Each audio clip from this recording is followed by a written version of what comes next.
talk for today. First few seconds for respect for the poor Ukrainians who are still fighting for their freedom.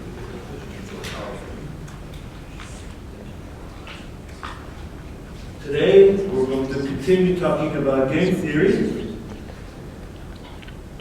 So, you remember we had different kinds of things that we talked about last week. Let me just show you one example to refresh your memory. Just to refresh your memory of the notation. So we have games, we have players. Each player chooses a strategy. Here we have two players, two animals, dove and a hawk. And depending on the combination, there's a payoff, and each player gets a payoff. So the payoffs are pairs. So we have this payoff matrix. And then we saw dominant strategies, or strictly dominant. That's if one player has a strategy that's always better. And if that's not the case, we have something called Nash equilibrium. And let me just show you how to do Nash equilibrium, because this is something we're going to do a lot.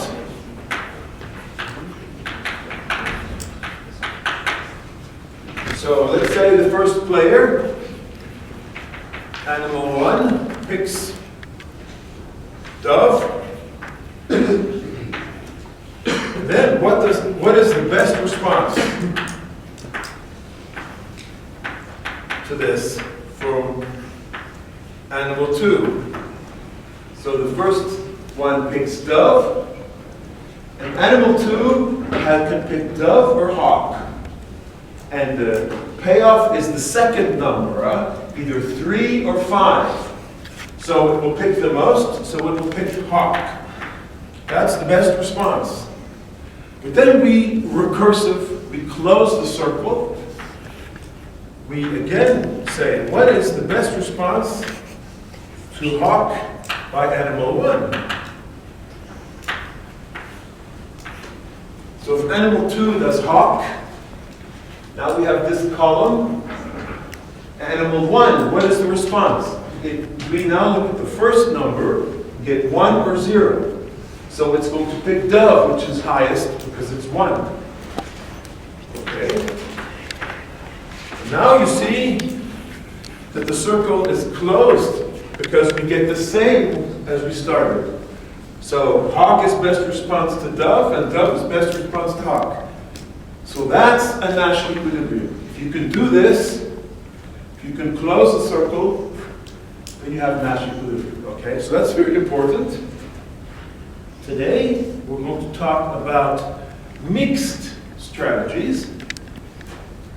That's when the player doesn't pick one strategy, but tries to randomize. Okay? So previously, we had games with multiple equilibria. The hawk-dove game has 2, dove-hawk and hawk-dove. But there are also games with 0 Nash equilibria in terms of pure strategy. But if you allow throwing the dice, then you always have Nash equilibria. And this is a famous theorem proved by John Nash, an economist who won the Nobel Prize partly for this. And there was also a movie made of him because he was actually not very mentally ill. He had some kind of schizophrenia. But he was still a very good mathematician. So he proved that Nash equilibria you always have it. Okay? So let's talk about mixed strategies today. One example is attack-defense games. So I'm attacking and somebody is defending. I have 2 possible attacks, A and B, and the defender can either defend against A or defend against B. Okay? Now, if the defender defends against the same attack, so if I attack with A defender defends against A, then the defender wins. Yes. But if the defender defends B and I attack A, then I win. Okay? So how do you do it? Well, the best strategy is mixed. You pick randomly. Okay? Let me pick now you a simple game, and we're going to analyze this one so you'll understand very well. This is a very simple game that actually kids would play in the school.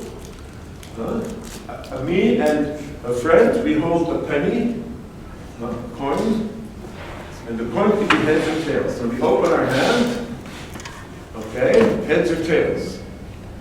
If they're both heads, if they match, then player 1 loses and the penny goes to player 2.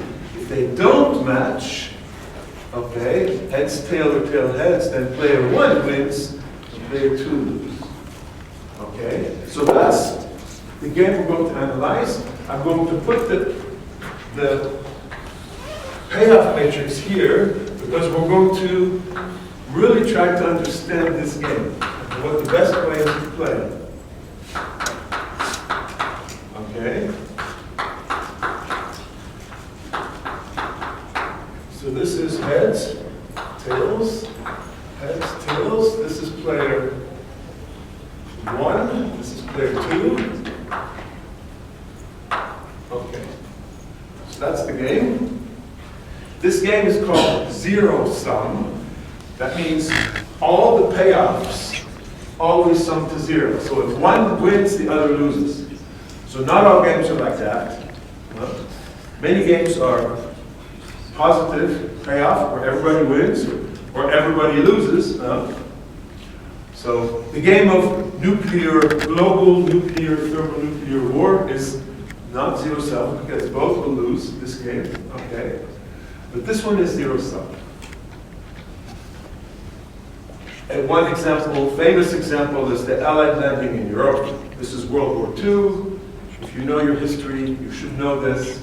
June 6, 1944, there was plans to land in Normandy or Calais, and the German army was defending Normandy or Calais. But they could not defend both.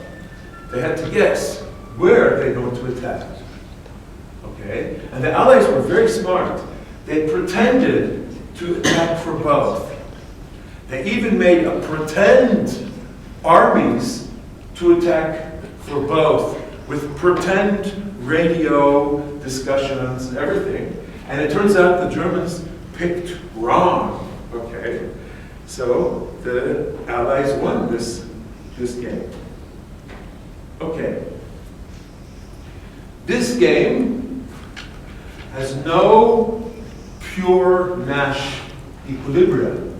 And we can see it by using this circle thing. Okay? So if I do heads, if player 1 does heads, then the best response of player 2 is heads. Okay? Because he gets +1. But if player 2 does heads, then the best response of player 1 is tails. Okay? You can see this whenever, because it's always +1, -1. So if one player is getting a -1, they will do better by switching and get +1. So there's no Nash equilibrium. Okay? So what do? This is what we're going to study now. And the idea is that we randomize. We pick heads or tails randomly. Okay, that's a basic idea. But how do we understand that? Okay, let's do this. Let's do it. Let's start. Each player does not choose heads or tails, but chooses a probability for heads or tails. Player 1, you have a probability P for choosing heads, and 1 minus P for tails. And for player 2, it's probability Q. So this one will be P, and this one will be 1 minus P. This one will be Q, 1 minus Q. Okay? So P will pick heads with probability P, 1. 2 will pick heads with probability Q. That's easy to understand, okay? But now we have a different game, huh? Now we have an infinite number of strategies. We don't have just heads or tails, which is 2 strategies. We pick a real number from 0 to 1. So we have infinite number of strategies, a whole set of strategies. So each player has to pick a number. Okay? Okay, we're going to analyze this and see what's the best. Now, just for terminology, when the P is equal to 0 or 1, we say it's pure. That means we only pick 1. So if P is 1, it picks heads. If P is 0, it picks tails. So that's called pure strategy. Okay? Otherwise, it's not pure, it's mixed. Okay, so you get that, right? Now let's see what's going on. Payoffs is now random. You have some probability of getting +1, some probability of getting -1. So we need to compute the payoffs. And what we're going to do is compute expected payoffs. So this is probability from the probability distribution. Okay. So if player 2 chooses Q strategy, okay, we do that. If player 1 then chooses H, so let's say player 2 chooses Q, 1 minus Q, player 1 chooses H. That means the player 1 will get -1 with probability Q, and +1 with probability 1 minus Q. Okay? So -1 times Q plus +1 times 1 minus Q. So this would be the expected payoff for player 1 if he picks H. So that's 1 minus 2Q. Okay, so let's compute the 2. Player 1 is now going to do H or T, and player 2 has a probability. Okay, so if player 1 plays H, this is the number we calculate here. Okay, it's -1. -1 times Q plus 1 times 1 minus Q. That's 1 minus 2Q. But if player 1 plays T, it's +1 times Q and -1 times 1 minus Q. That's Q -1 plus Q, that's 2Q minus 1. So there's 2 possibilities. If I choose, I'm player 1, if I choose H, I get this. If I choose T, I get that. So what happens now? And what's Q? What is the best value for Q? Okay. Okay, so let's figure it out. Okay, first, we have to be very formal. So let me just make a little extra assumption. The payoffs are not just numbers now, they're expectation. So let's just assume, it's kind of obvious, that we're going to pick the strategy according to what I expect. Because each time I play, I get a different number, of course. But, on average, I get some expected number. So the strategy is probability of playing H, P and Q. And the payoffs, there's 4 possibilities, with different probabilities. Okay? Okay, so this is the new game now. New game. Question. Is there a Nash equilibrium? Ooh, this sounds complicated, huh? Is there a value of P such that there's a value of Q which is the best response, and for this value of Q, P is the best response? That would be a Nash equilibrium. Okay? How do we figure it out? Okay, let's think a little bit. First of all, we can already remove all the pure strategies. Okay? Pure strategies cannot be part of Nash equilibrium.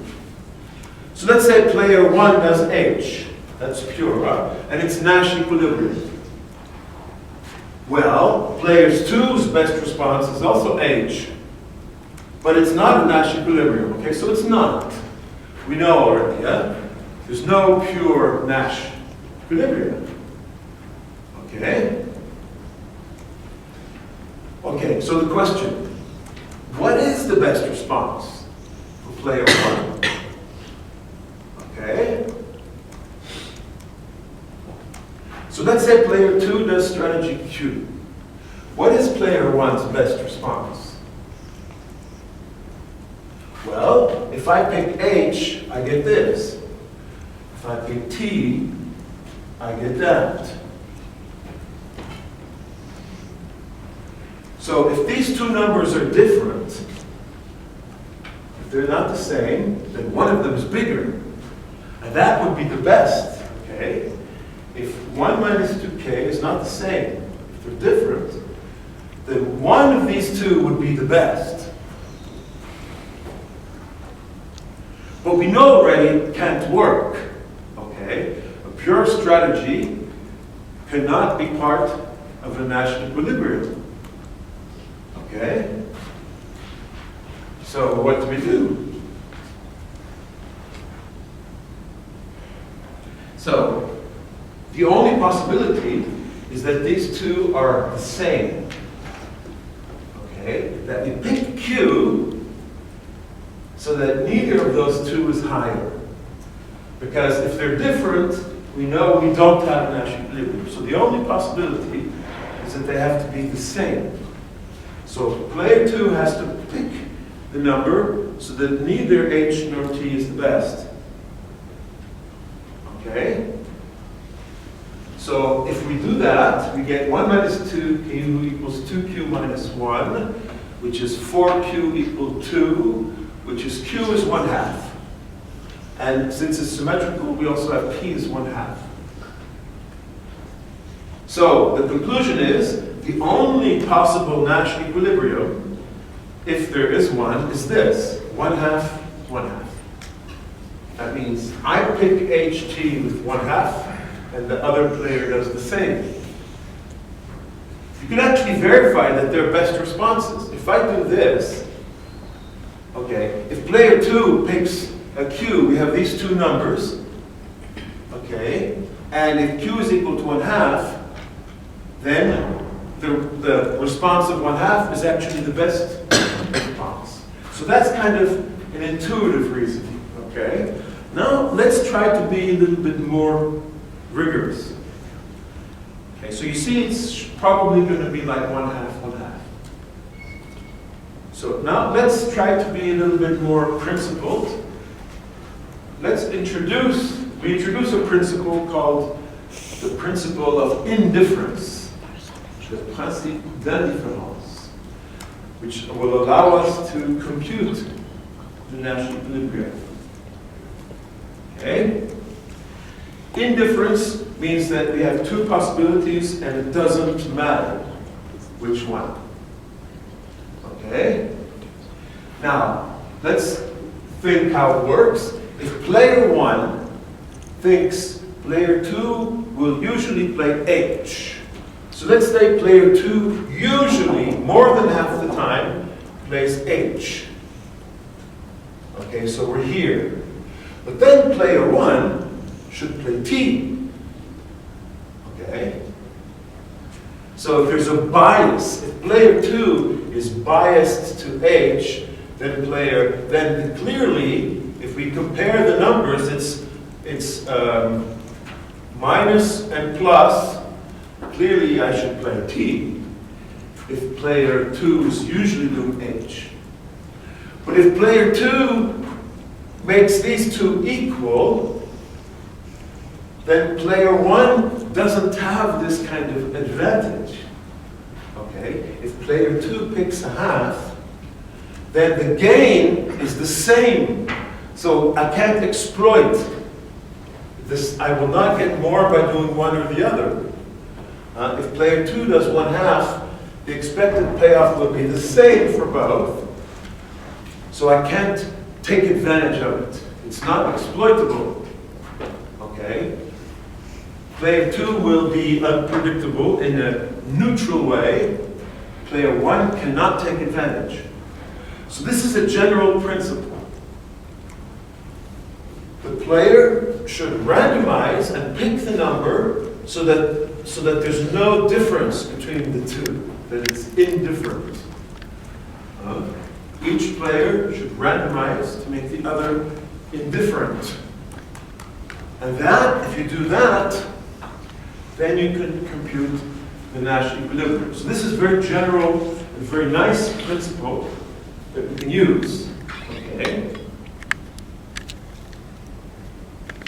So I'm going to show you some examples now of this. So in sports, we're going to show some examples from sports. So people see games. In tennis, when you serve, you can serve right up the middle or in the corner.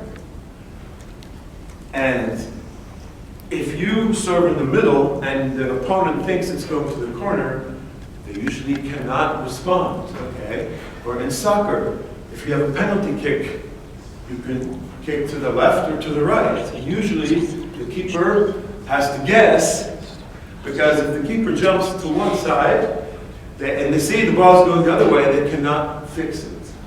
So there is kind of attack defense, or in card games, bluffing or not bluffing, or the simple game of rock, paper, scissors, the rock, paper, scissors game.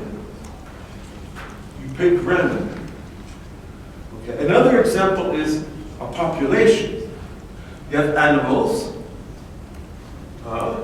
One animal always attacks and the other one defends. You have snakes and mongooses or something. But here, again, it's kind of a random.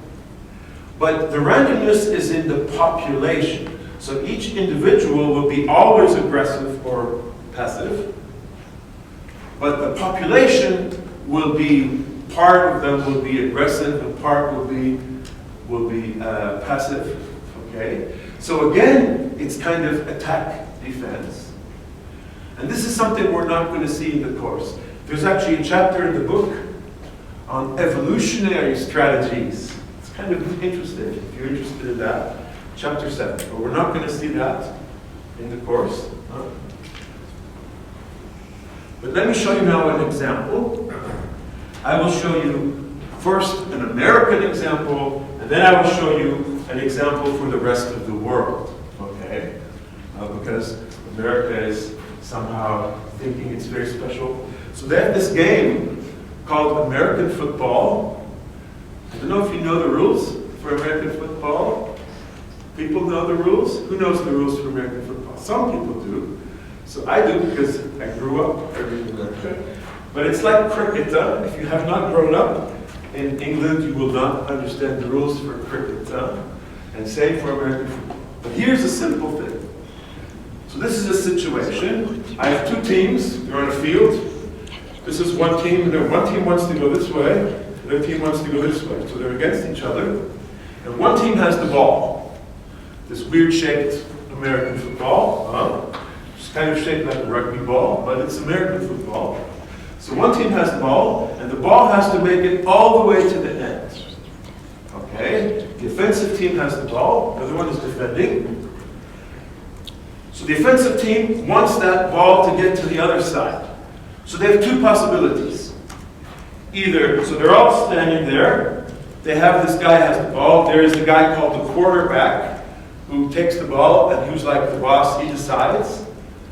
So they have two possibilities. Either one of their guys picks up the ball and starts running. Okay, that's called a run. Or the quarterback throws the ball and one of their guys catches it farther away. So it's run and pass. Okay? Now, the defense, of course, wants to capture that ball. And if the defense gets the ball, then they're the new attackers. So if the defense thinks that the offense will do a run, they're going to defend against run. So they're going to be standing there expecting a run. But if the offender does a pass, and the defense is against a run, they'll be in the wrong place. they'll all be at the line and the ball is going down there somewhere. Okay? So the offense then does pass or run, and the defense will either defend against the pass or defend against the run. Okay? Now, if the defense correctly guesses, the advance will be 0. So the payoff is 0-0, and the team stays in the same place. No advance.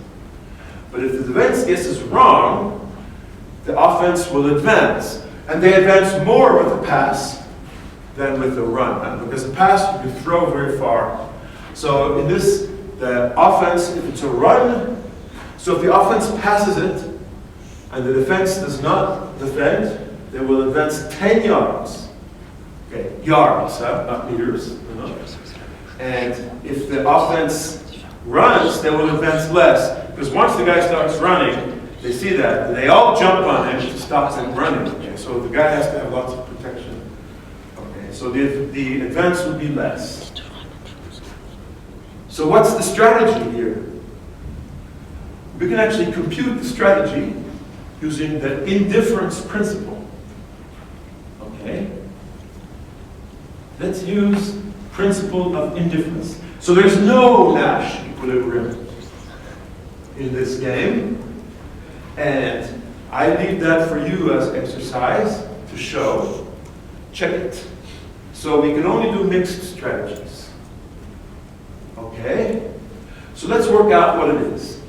P is the probability that the offense will pass, and Q is the probability that the defense will defend against the pass. So P1 minus P, Q1 minus Q.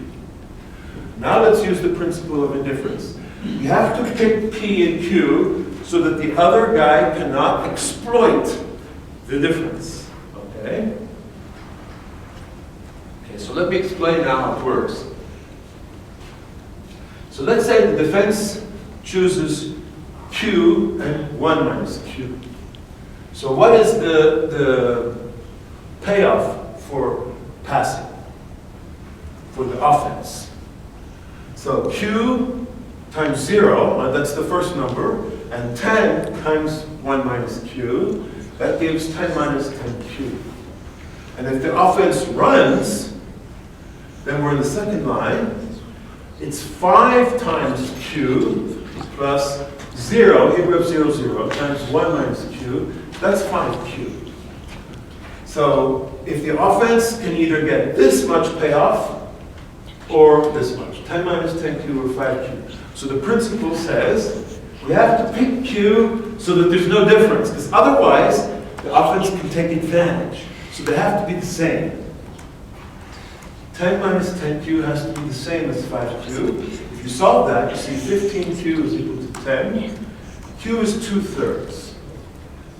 That means 2/3 of the time, okay, you defend against the pass, and 1/3 of the time you defend against the run. Okay? Now the other one we can also calculate, because this is not symmetric. So now we want to calculate the P. What is the defense? What is the value of P? So the offense does P or minus 1 minus P. So again, we compute the payoff for the defense. So if the offense does pass, the defense can either win 0 or defense payoff for defending in the pass. So if the offense does pass, I can either get 0 or minus 10.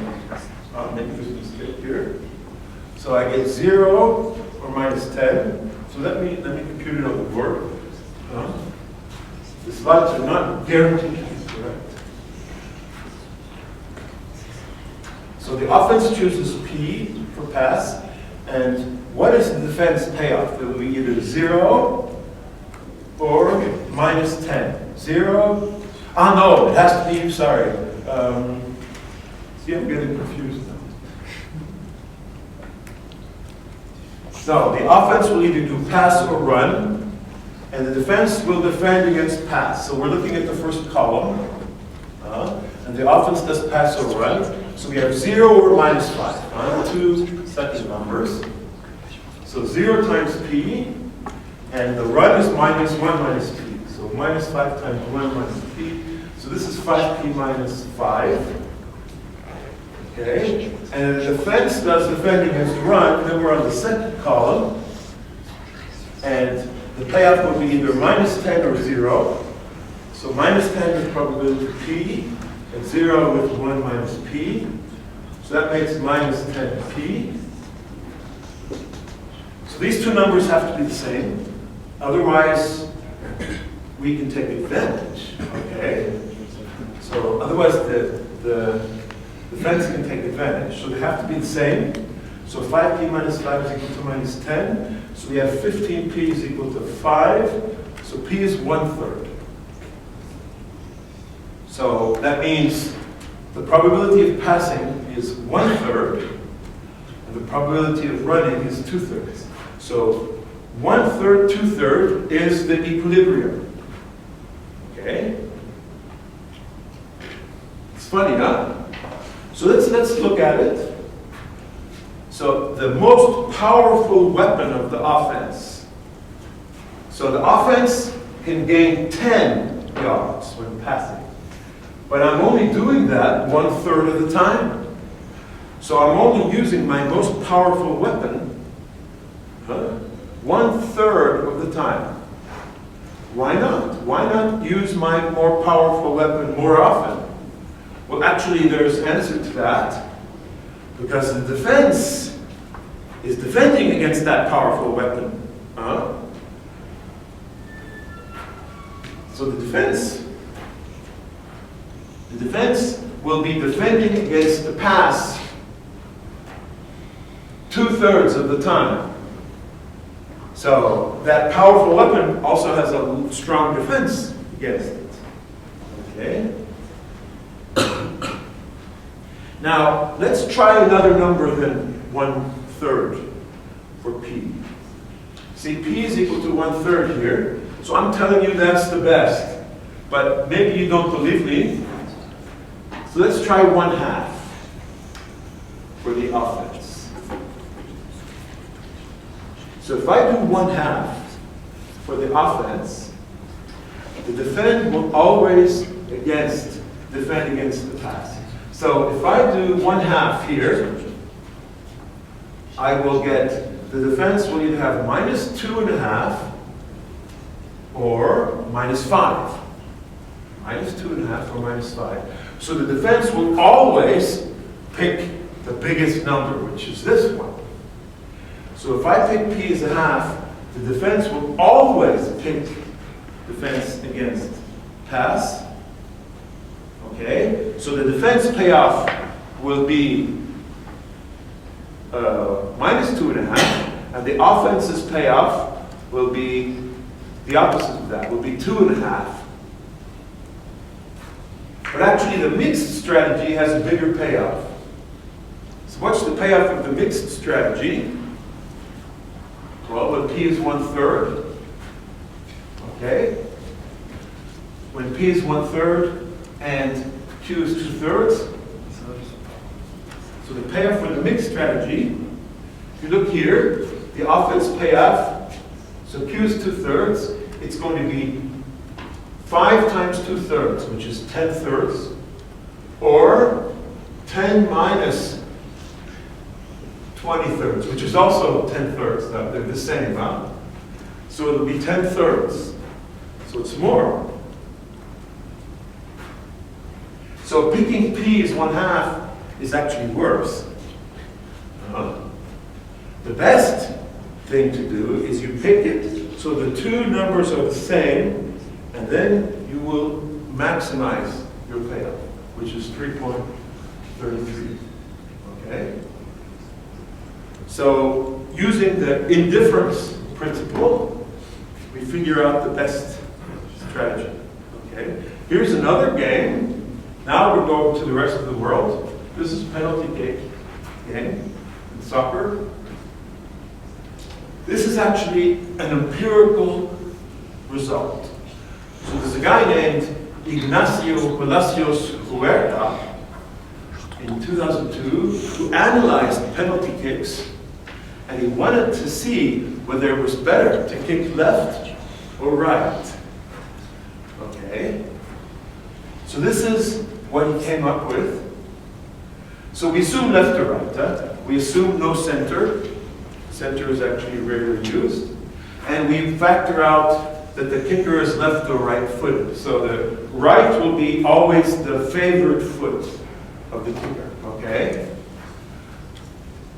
So you can see this is the payoff matrix. If the kicker kicks right and the keeper dives left, then we get this. We get 0.93 points. So it's almost always a score, a successful score. Okay? But if the kicker kicks left and the diver dives right, it's even better, 0.95. But if the kicker kicks left and the diver dives left, sometimes it still gets in, but it's much less, 0.58. Okay? And the other situation, it's 0.7. So that's empirical result. Okay? So we can actually calculate the percentages now. So this is what we see in real life. Okay, the scoring. But now we can say, given this, what is the best strategy for the kicker? What is the best strategy for the keeper? Okay?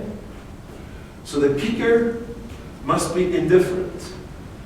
Okay? So the keeper will dive left 0.58 of the time, Q of the time, and y minus Q will dive right.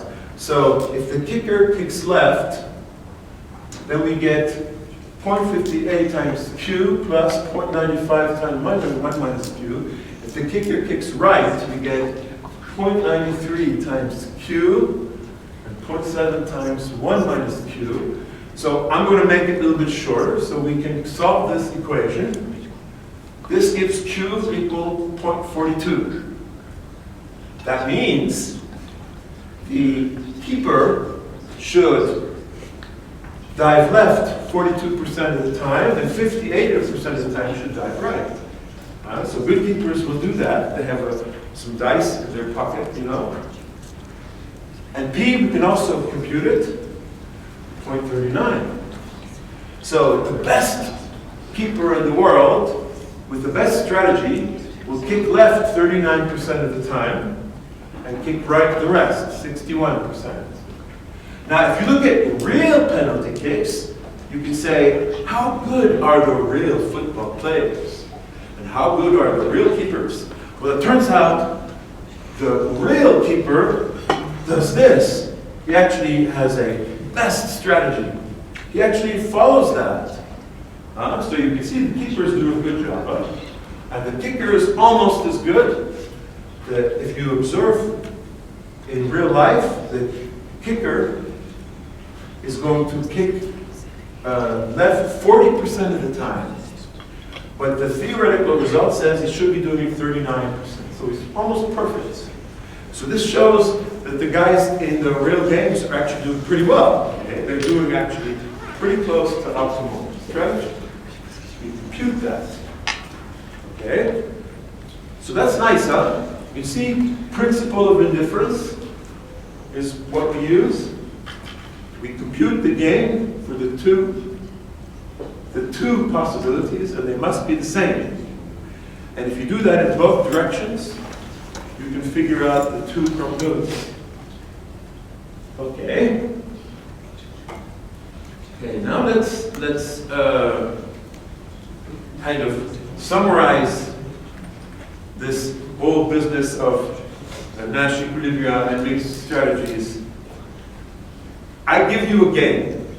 I ask you, tell me, what is the Nash equilibria?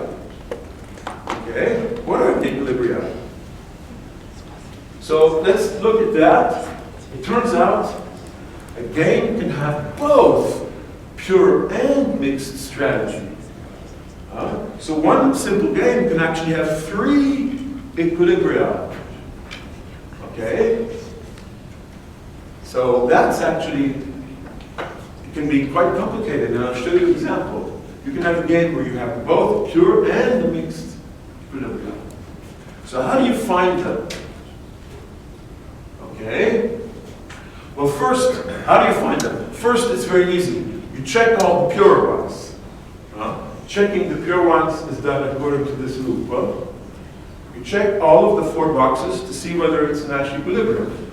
It's very easy, huh? You basically have to see whether you can close the loop. That you already find some Nash equilibrium. And then in the second step, you have to look for the mixed ones. You check for P and Q that are best responses.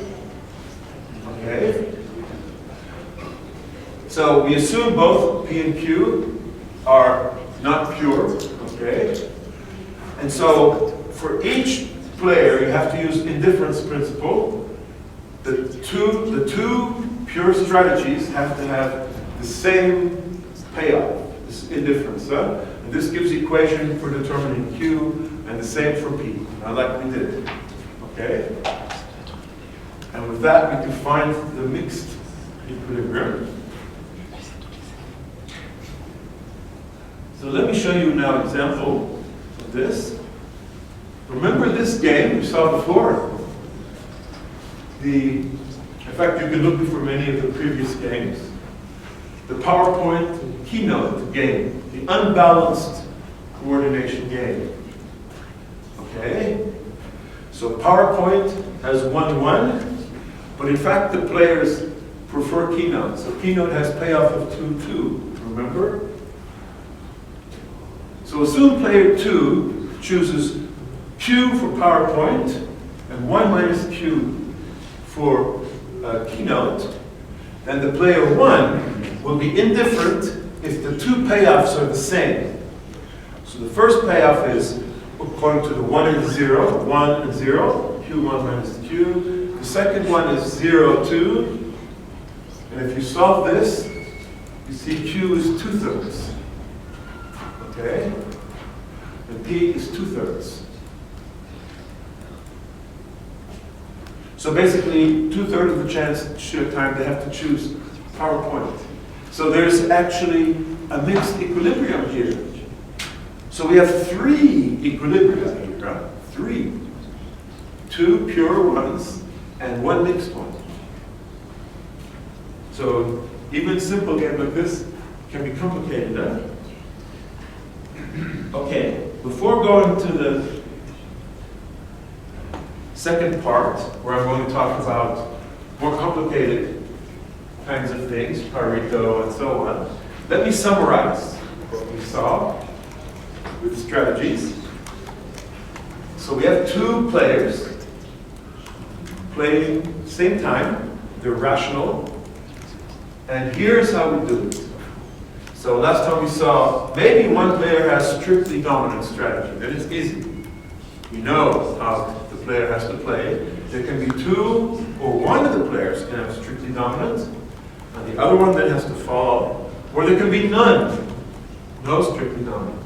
Okay, so if there's none, then we check if there's Nash equilibrium for pure strategies. Where you pick one of the things. So we can have 1, we could have more than 1, or we could have 0 Nash equilibria in that case. And if we have 0, then we have to look at mixed strategies.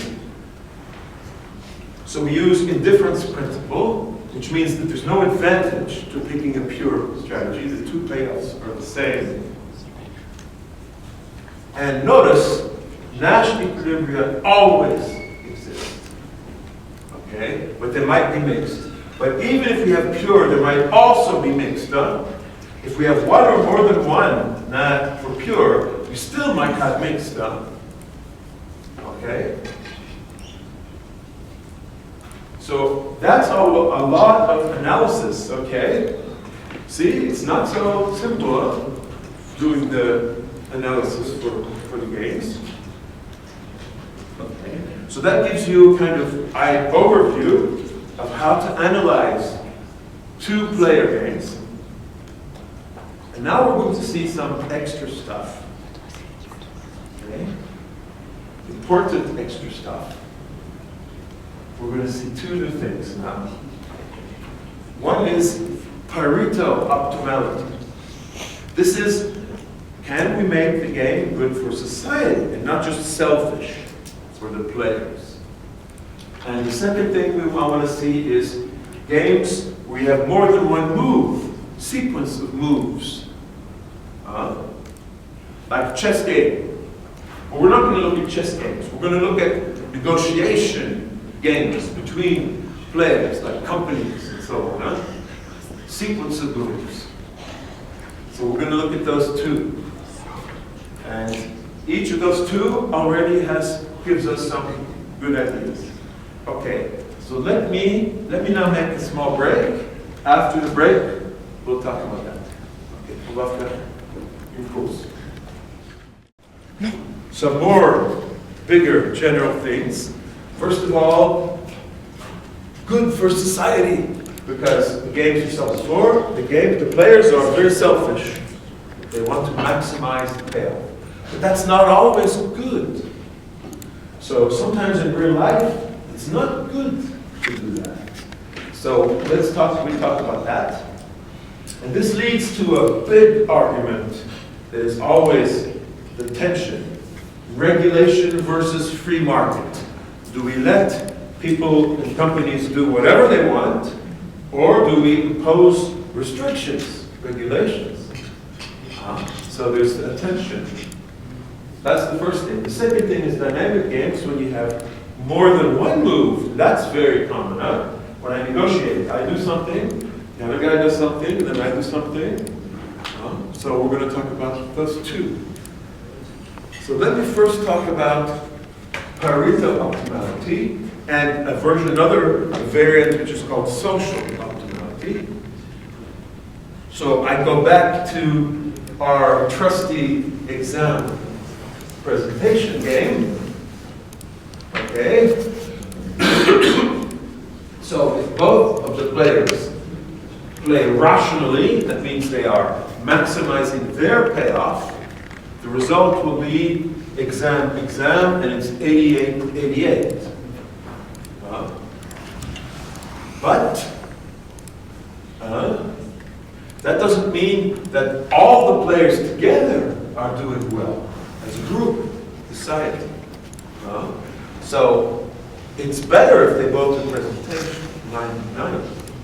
Individual optimization is not global optimization. Okay? Now, let me ask you a question. Is this solution a Nash equilibrium? Okay, so I will let you go back and study that. We can study this game in terms of Nash equilibrium. But we know that the solution where each player rationally picks the highest payoff is not the global optimum. We saw that, and it's a paradox, but it's not really a paradox. Because here, the players are thinking in a very narrow, selfish way. They only want to increase their payoff.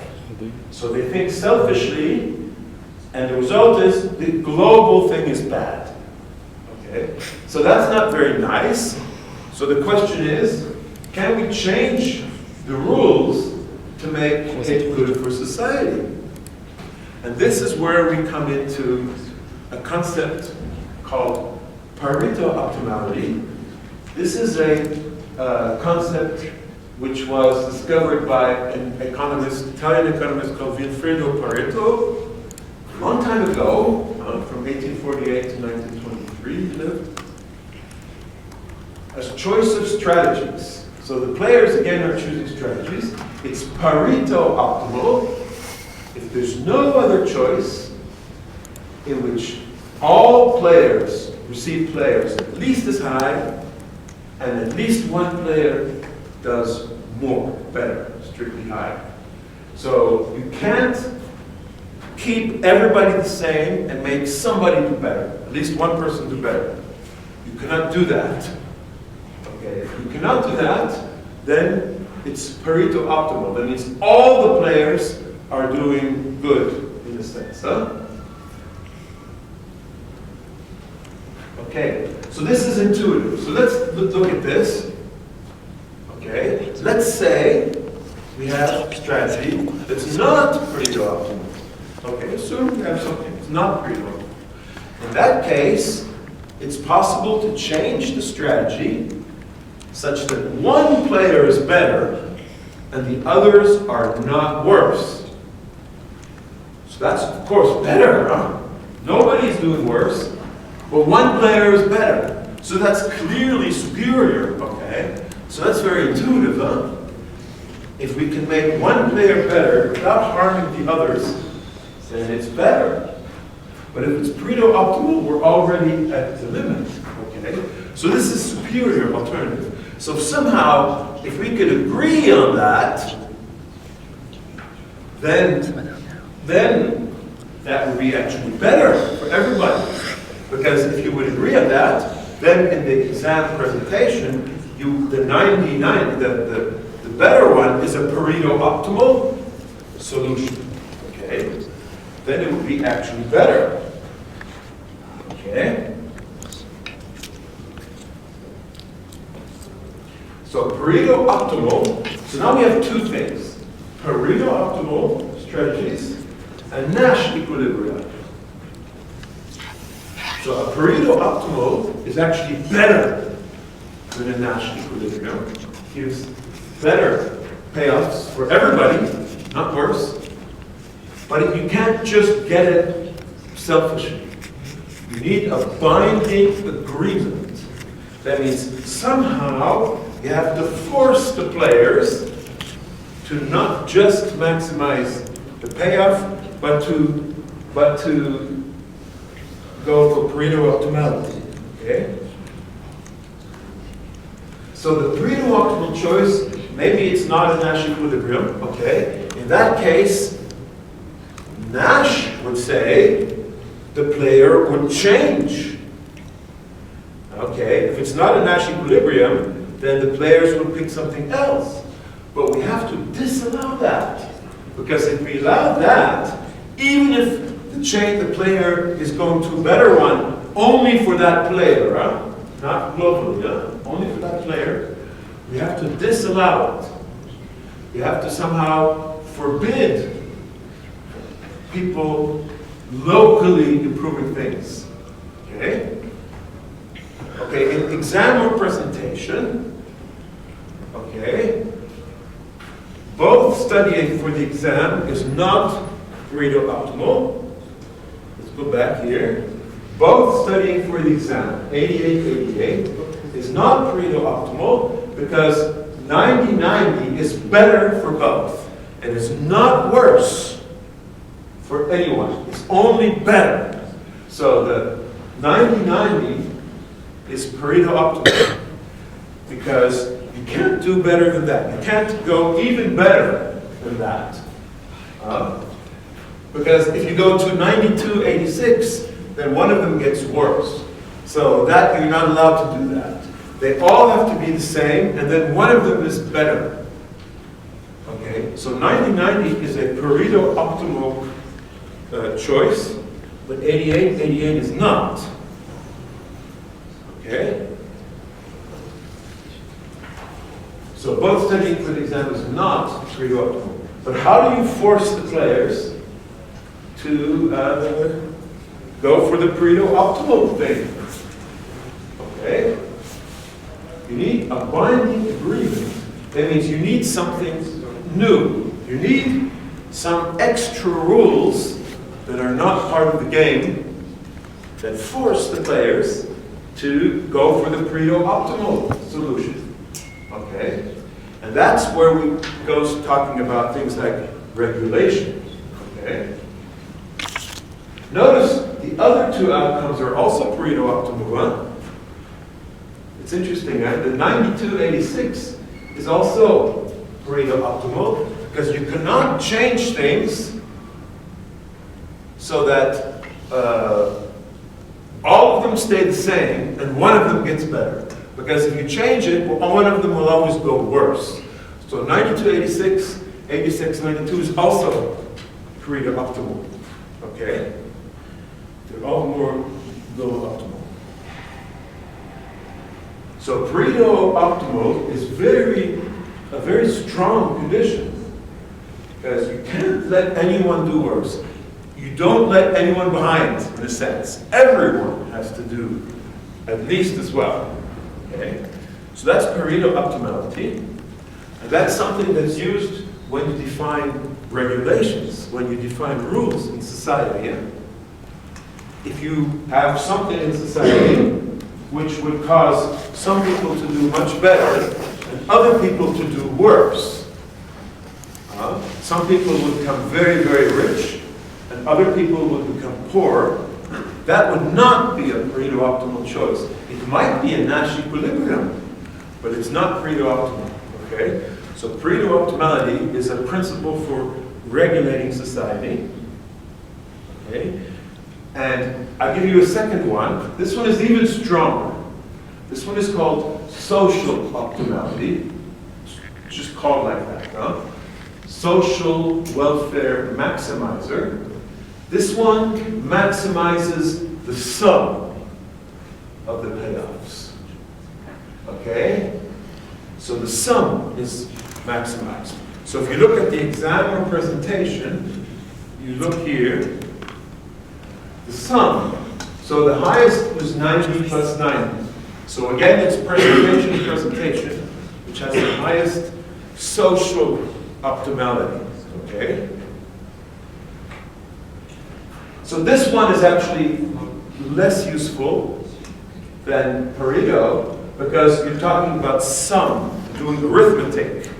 Okay? We're doing arithmetic. So it only makes sense if it's actually reasonable to do arithmetic on the payoffs. So if they're money, for example, you can add them. But maybe there are things like health, which it's hard to add health, okay? So satisfaction, for example, cannot usually be added. So social optimality is useful sometimes when it's, you can add things. But it's not always good. It's actually, arguably, it's not as nice as Pareto. Because in a social optimal system, one player can become very, very rich, and the other one can become very poor. As long as the rich one is much richer, it's okay, because we're talking about the sum. Okay? There would be people who would not agree with that, saying it's not right, it's not justifiable to allow one person to become a multi-billionaire and to have a bunch of people very poor in the streets. Okay? But as long as the billionaire is very, very, very rich, it's okay according to social optimality. Okay? So this condition is actually not so clear-cut as Pareto. Okay? We can also make intermediate variations. Some people are allowed to become a little bit poorer. And this is what society usually does. Okay? Some people are allowed to become a little bit poorer to make everybody better. This is how you justify taxing people. I pay taxes. Okay? If you work, you will pay taxes, unless you're very poor. And so I'm a little bit poorer because I pay taxes. But that money is used to help everybody. And society decides this, okay? So as long as everybody is doing a lot better, it's okay maybe to have a few people slightly poorer. Okay, so this is a variation on Pareto, where people are allowed, they don't say exactly the same, but some are allowed to become slightly poorer if others, a lot of poor people become much better. Okay? So you can kind of reason between the two, social and Pareto. You can prove mathematically that a socially optimal outcome is always Pareto optimal. So if the strategy is socially optimal, then it is also Pareto optimal. To prove that, How do you prove that? Sounds weird, but it's actually very easy. Assume the opposite. Assume I have a socially optimal outcome, and it's not Pareto optimal. Well, if it's not Pareto optimal, I can change it so that everybody is the same and one is richer. But if I do that, it will also make the sum be higher, so it's not socially optimal either. You see, you can prove it from contradiction. Okay? Social optimal, they're not equivalent, but a socially optimal outcome implies Pareto optimality. Okay? But not opposite. Pareto optimality is not necessarily socially optimal. Okay, so this gives kind of a general discussion, free market versus regulation. So the Nash equilibrium corresponds to a totally free market, where the choices of the players are done purely selfishly to increase their payoffs, their profit. Individual choices. Okay? Now this one is easy to implement. It's completely decentralized. Every player decides by themselves. Okay? That's one extreme. The other extreme is Pareto optimality and social optimality correspond to regulation. You have binding agreements, which is the laws, the regulations. So that, for example, you can't just fire someone, you have to give them a time. You can't do certain things. You have to, the quality of what you sell has to be reasonable. You can't sell poisoned milk, okay, even if it's cheaper. Stuff like that. You have binding agreements. And the way it's binding is because of the law. It becomes a law. And if you break the binding, then you are attackable. You can be found guilty in a court. Okay? So the agreements are binding. And this requires a government, which is a kind of negotiation of all the players together to determine what are the binding agreements. So this is how the society is organized. The government is organized, for example, by election, and they determine what are the agreements. And usually people agree because they elected the government. Okay? So in a human society, you actually need both. And there's different viewpoints on this. A pure free market can give you some very rich people, but it can be disastrous for individuals. But too much regulation can make it very hard to actually organize companies that are able to survive and make a profit if they have too much burden on regulation. It's too complicated, too many rules. So there's some kind of a trade-off. Okay? And internet will have also this trade-off. So in the course, we're going to see that. So this is, I explained now this, so you can see on one side the Nash equilibria, the strategies, on the other side, Pareto optimality. So now we have a formal model, okay, to talk about this. Okay, so that's all I'm going to say about Pareto and global social optimality. Let's now talk about a final thing, which is games when you have more than one move. This is, of course, very interesting, because most real games are like this. They're played over time. A player moves, the other players see that, they respond, then the first player makes another move, and so on. So far, we only saw a very simple case where both players make one move, and they do it independently, simultaneously. So that's kind of the very simplest case. In real life, usually you have dynamic games, so that makes things a little bit more complicated. Of course, everybody knows that. Board games, chess, for example, checkers, card games, bridge, or whist, or whatever, are games where players take turns.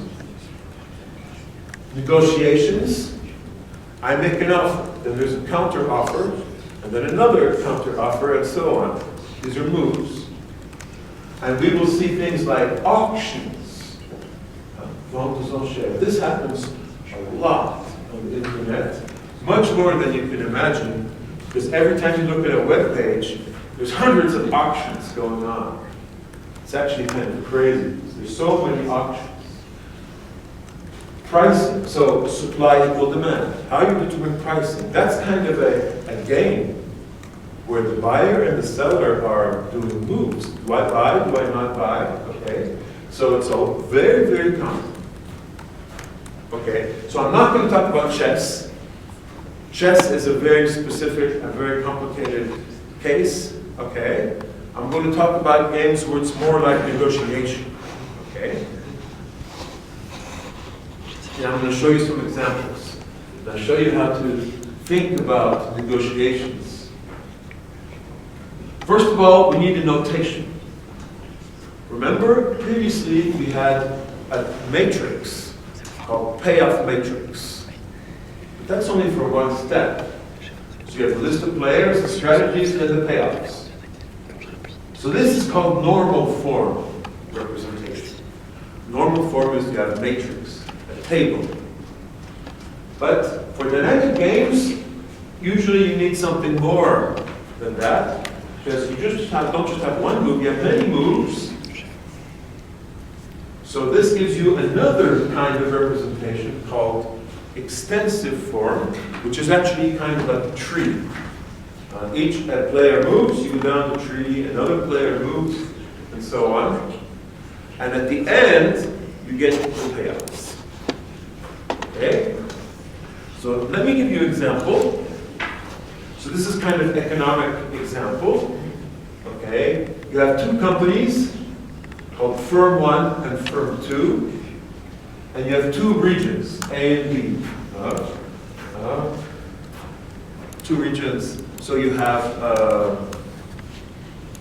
I don't know, North and South Europe. And the companies are McDonald's and Burger King, for example. So these two companies, and they want to advertise. But now it's not simultaneous. Company 1 chooses first. Company 2, Firm 2 chooses second. See, it's not simultaneous anymore. And that makes a difference. Company 1 has what's called first mover advantage. They're the first one to get into the region, and so they get more profit because more people know them, they have time to build the brand, whatever. So Firm 1 has first mover advantage. That means if Firm 2 goes into the same region as Firm 1, then Firm 2 will only get 1/3. So they don't split half and half. Firm 1 has an advantage. It's 2/3 if it's first. Okay? But if Firm 2 moves into the other region, so you have A and B, then each one gets full profit from the region, two regions. Okay? And the total profit, the region A is bigger than B. So A has a profit of 12, total profit, and B has a total profit of 6. So that's enough information to make the extensive form. So let's show you what it looks like. So this is what it looks like. So it's like a tree, okay? And each time you go down, you make a move. So it starts at the root. First, Firm 1 makes a choice, A or B. And then Firm 2 makes a choice. So Firm 2 sees Firm 1's choice. It's sequential, A and B, and then you have the payoffs. So for example, if Firm 1 chooses A and Firm 2 chooses A, then both of them are in region A. The total profit of A is 12, and Firm 1 gets 2/3, which is 8. Firm 2 gets 1/3. Okay. If Firm 1 picks A, Firm 2 picks B, then they're in different regions, so they get full profit in each region. So Firm 1 gets 12, which is full profit from A, and Firm 2 gets 6, full profit from B. So if it's B, A, it's opposite. And if they both pick B, then again, Firm 1 will get 2/3, but region B is much smaller.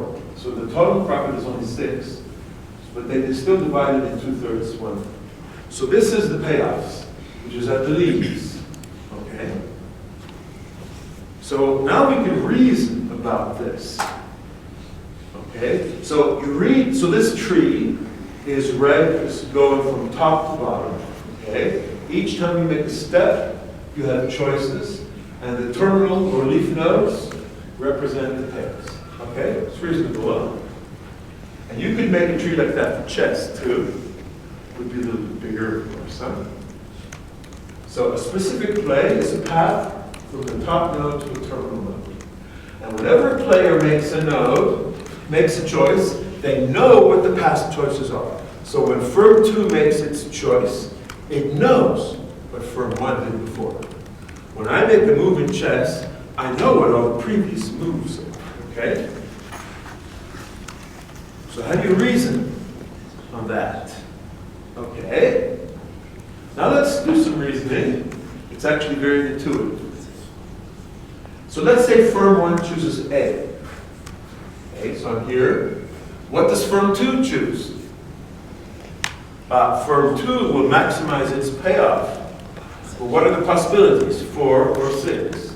Okay, so firm 2 will choose B. Okay, so each choice is done with past knowledge, but still maximizing the payoff. Okay. Now, firm 1 knows that firm 2 is going to do that.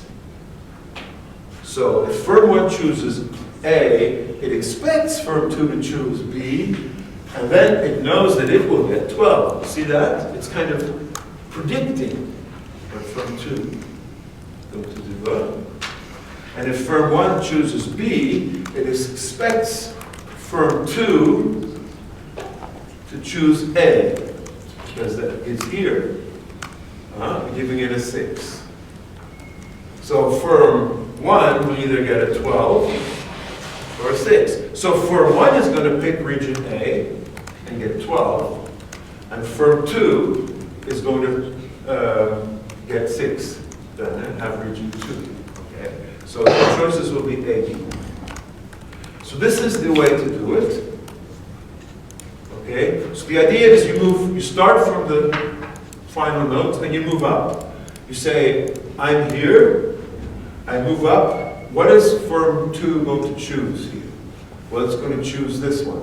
And then you keep moving up, and once you know what they're going to choose, you know firm 1 will see how firm 2 is going to choose, and it chooses. So if the tree is deeper, if you move from the bottom, then you move up. Okay. So that's the way to reason. See that? Okay. So that's very reasonable, huh?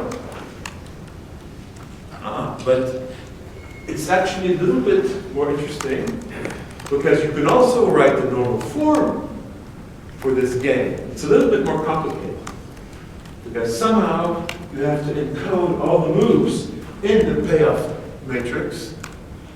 Okay? You use the normal form. So here we have a bunch of payoffs. So each player makes a plan for the whole game, in fact. The whole tree is like encoded in all the choices made by a firm is encoded in the strategy. And it looks like this, actually. So firm 1 has the first choice. Okay? And that's easy, A or B, right? But firm 2, it's more complicated than that. Because what firm 2 does depends on what firm 1 does. So firm 2 actually has 4 possible strategies. Okay? So depending on whether firm 1 does A or B, firm 2 can do A if firm 1 does A, can do A if firm 1 does B. So we have these 4 possibilities. So the first part is what firm 2 does. The second part is what firm 1 does. So if you look here, you see A, B. This is what firm 1 does. So firm 2 can do A or A in that case. But if firm 2 can do A if firm 1 does A, or B if firm 1 does B. B. Or firm 2 could do B if firm 1 does A if firm 1 does B. And there's 4 possibilities, okay? So basically, if you look at this, the second parts will always be A, B. It's just choices of firm 1. And the first parts here are the choices of firm 2. So you see, we're kind of encoding all the possibilities, what firm 2 does, depending on what firm 1. So it's each one of these is like a full strategy.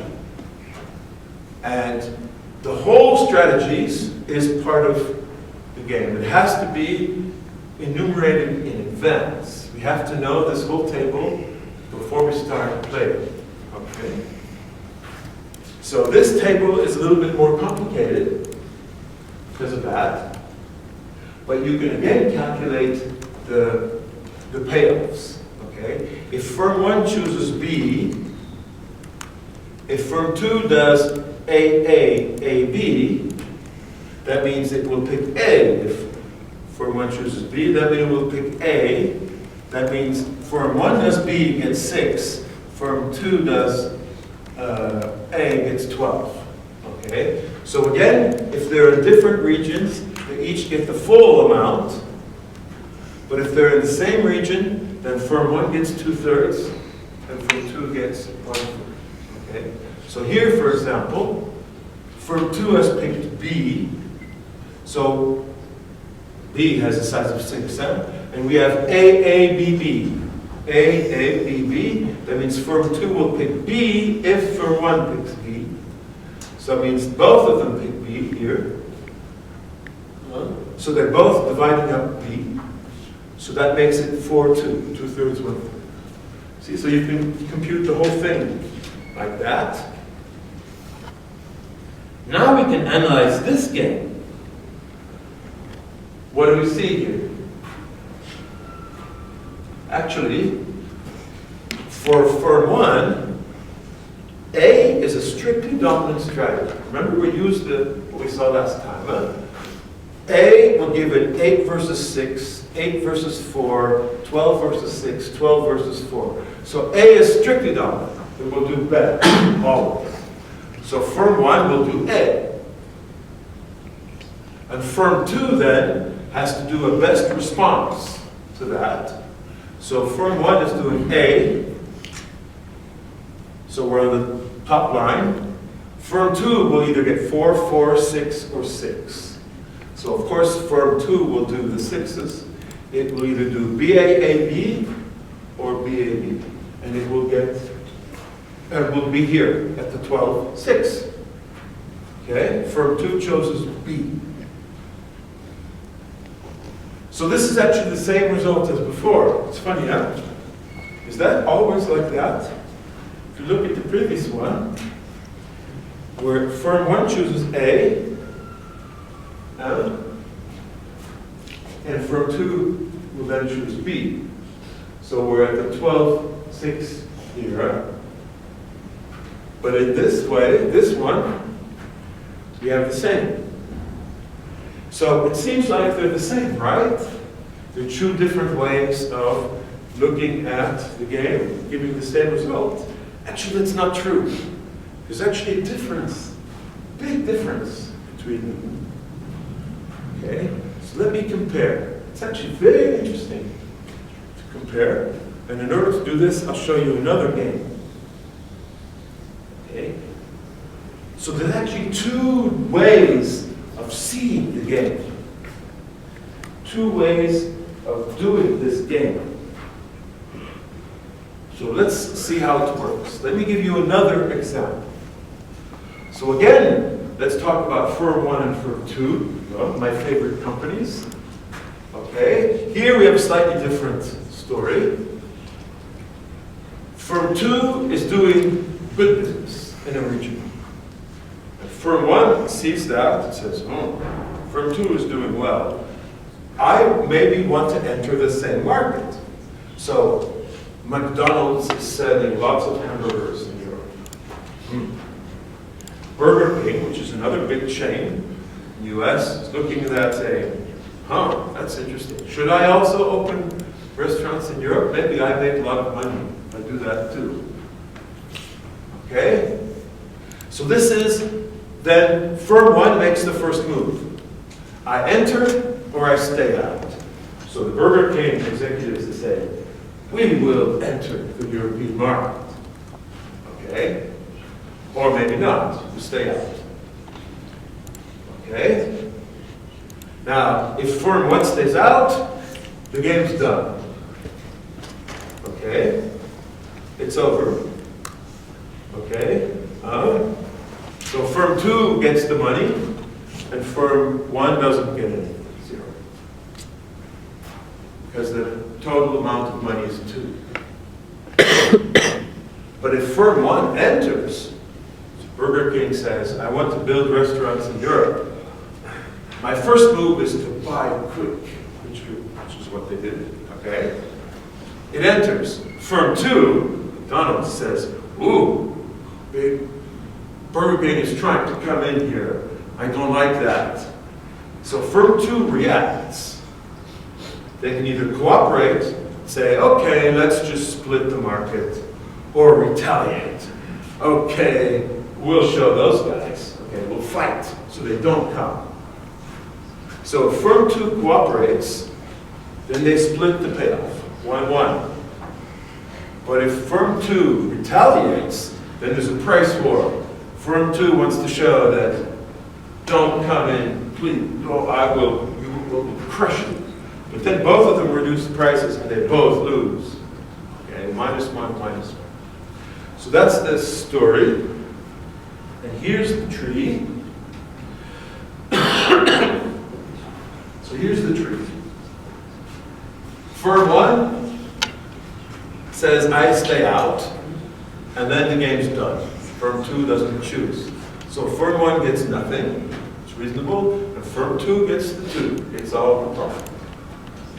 Or firm 1 says I enter the market, and then firm 2 will react, will make a decision either to retaliate or to cooperate. So if it cooperates, then they split the profit. They both get 1. So firm 2 is not so happy, but it's still getting some profit. Or firm 2 says, this is really bad. I want to force those guys to leave. So it starts a price war, and then both of them lose. -1, -1. So what's the analysis of this game? Okay. So the normal form is here, and the extensive form is here. So this is the tree, this is the table. So firm 1, stay out or enter, and firm 2, retaliate or cooperate. So this is a simple one, so that payoff matrix is kind of simple. Okay? Let's analyze both. Okay, let's analyze the tree first. We're at the terminal node, here. Clearly, firm 2, between -1 and 1, it will choose 1, which is high. So firm 2 chooses cooperate. Okay? And then, firm 1, now, we'll see, what does it do here? Firm 1 has a choice. So it either gets 1 or it gets 0. So firm 1 will choose enter. 1 is better than 0. So the payoff is 1-1. So according to this analysis, firm 1 will enter and firm 2 will cooperate. Okay. And we go here. And what about the normal form here? Okay. So here we have enter, cooperate. Enter, cooperate. So if firm 1 enters, what is the best response to firm 2? It's cooperate. If firm 2 cooperates, what is the best response of firm 1? Between 0 and 1, it's enter. So EC is a Nash equilibrium. That's reasonable. Corresponds to the same solution as here. But there's a second Nash equilibrium here. That's R.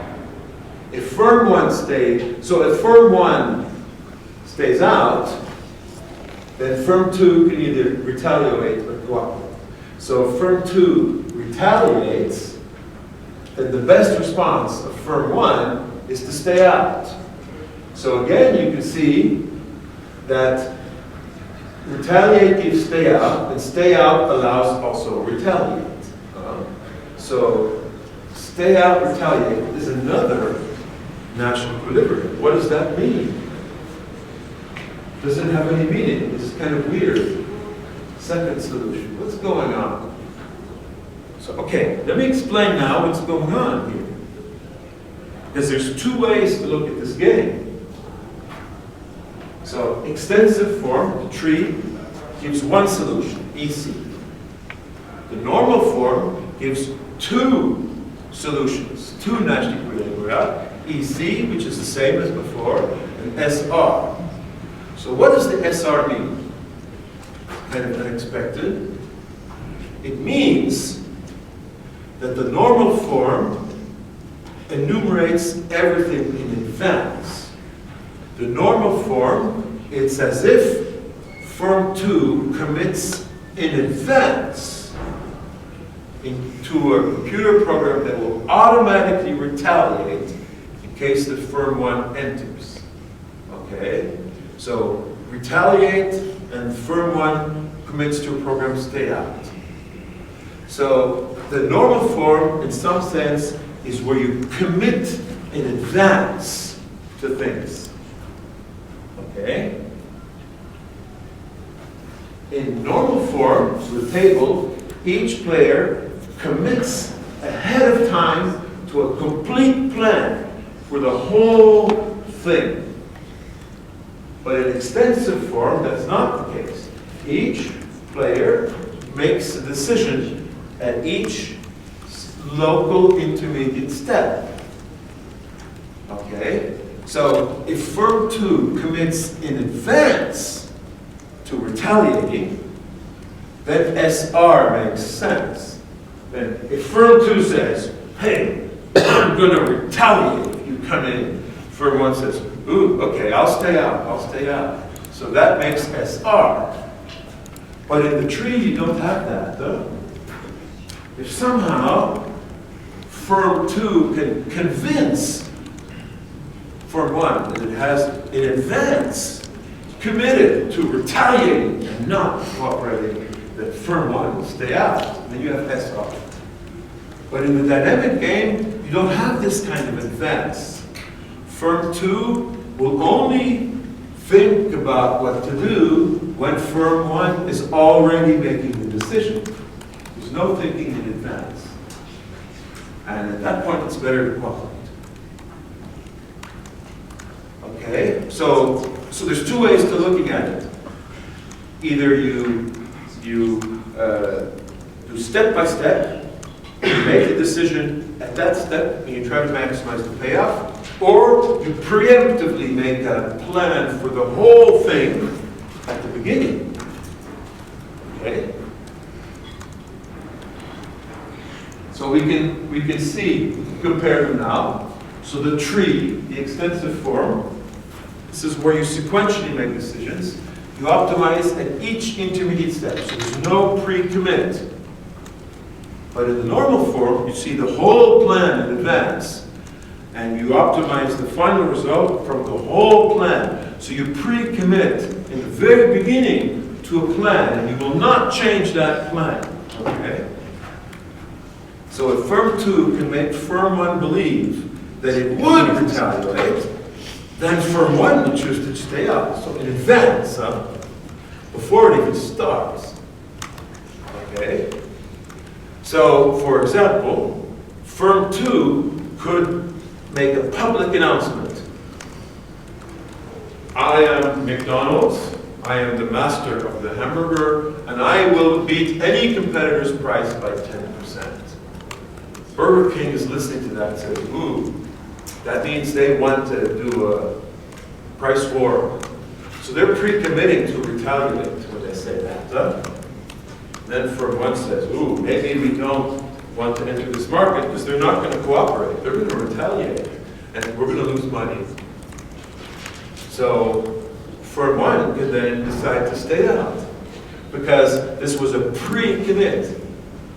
You see, but in the tree case, there's no pre-commit. Huh? In the normal form, you have this pre-commit idea. Okay, so that's the second thing I wanted to say. Let me now kind of summarize the whole thing of games that we saw on one slide. So I like to make one-slide summaries because it makes it easier to understand. So here's kind of the summary of the whole thing. Above this line, you have single move games. Below the line is sequence moves. Okay? Above the line, you have individuals being selfish, or you have society. And for individuals being selfish, we saw games with single moves.